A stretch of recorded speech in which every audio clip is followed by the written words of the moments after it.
Development of Electrical Energy Saving Assistant by DDVP Gunawardana. Mr. DDVP Gunawardana is currently following a BTech degree in Mechatronics at University of Vocational Technology, Satpalana. He has obtained the National Diploma in Mechatronics Technology at Sri Lanka College of Technology, Colombo, and the National Certificate for Industrial Technician in Electrical and Electronics Engineering. He has completed Embedded Control Systems, Microprocessors, Microcontrollers for Industry, Process Control and Automation course at Arthur C. Clarke Institute for Modern Technologies, Katubada, Moratuwa. He is interested in the area of industrial electronics, industrial automation, and PLCs and microcontroller programming. Can I now invite Mr. Gunawardana to present his paper?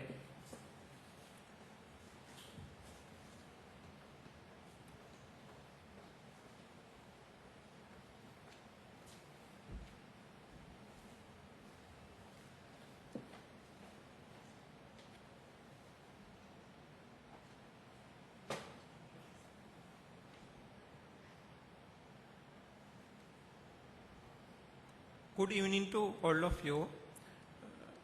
My presentation is based on development of electrical energy saving assistant. I abbreviated the name for simplicity. It's called ESA. Then we come into the introduction. Today the entire planet is reaching towards a serious energy crisis due to the inadequacy of energy resources, especially the fossil fuels. In our country, with the increasing electricity power demand and the lack of rainfall and the low reservoir storage levels, we have to spend billions of rupees to import fossil fuel annually. How can we face this problem? There are two ways, changing our energy usage patterns, and the other is try to manage rapid variations or peaks of total power demand in our country.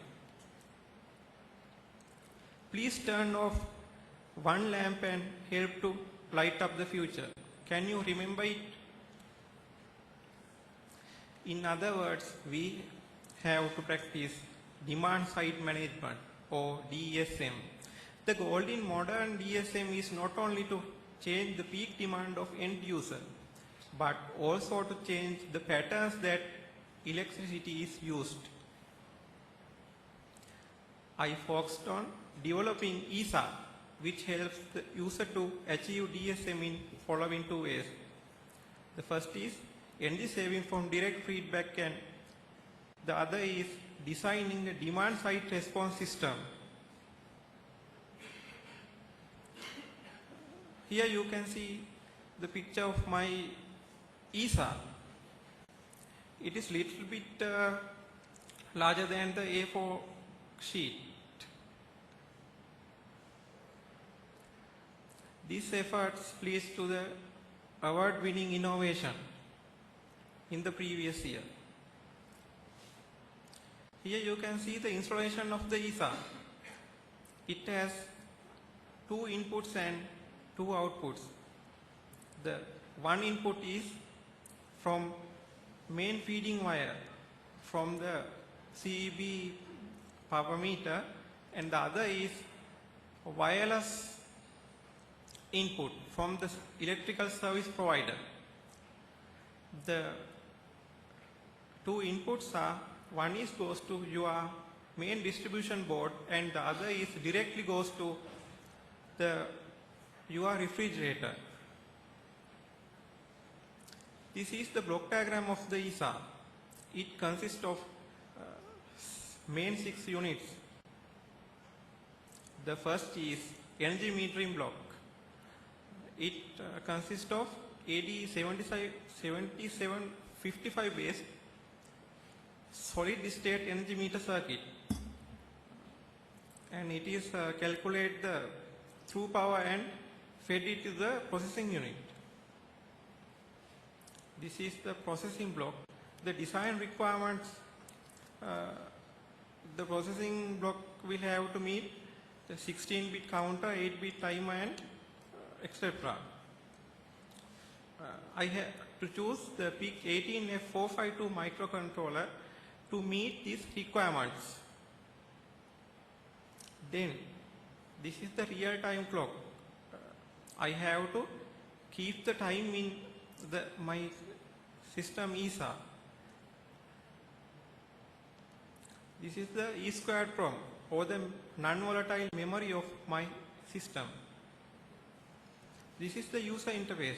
You can interact with the help with it. It has two main modules, the graphic LCD module and the 7-button keypad. Then, as I explained earlier, it have a wireless connection with the service provider. To fulfill that requirement, I got 433 MHz AM receiver block in my system. The first of my main objective is here. Energy savings from direct feedback. Energy is invisible and intangible. You can see or you can touch it. According to the research done by Sarah Darby in 2006, she says, simply displaying information about power consumption reduces power consumption by 5 to 15%. Then actually, with the help of ESA, you can see your daily energy consumption and bill values into last rupee and instantaneous power consumption. This is the main screen of my ESA. The first thing I would like to explain, the first thing, it is a bar graph represents your daily energy consumption. And the second, you can plan the energy, the next month energy plan, and you have to enter your energy plan into my ESA.